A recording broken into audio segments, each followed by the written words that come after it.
Hi there, it's Sandy again. It's another glorious day today, and I've just stepped out of my house and I'm actually just where the pond is. So my house, you can probably see in the distance, it's a stone throw away next to the white detached house,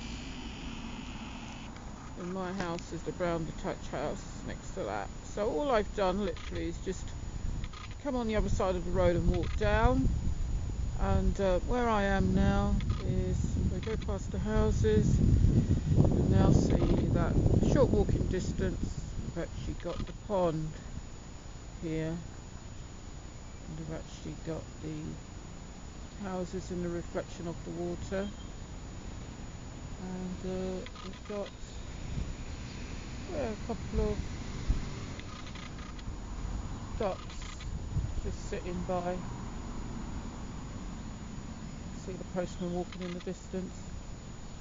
So we've got some seats here which allows us to sit out, which is great. And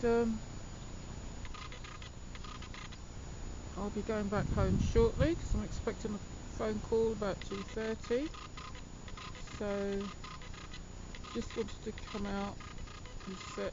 And we've got the daffodils there, you can see in the distance, which is lovely.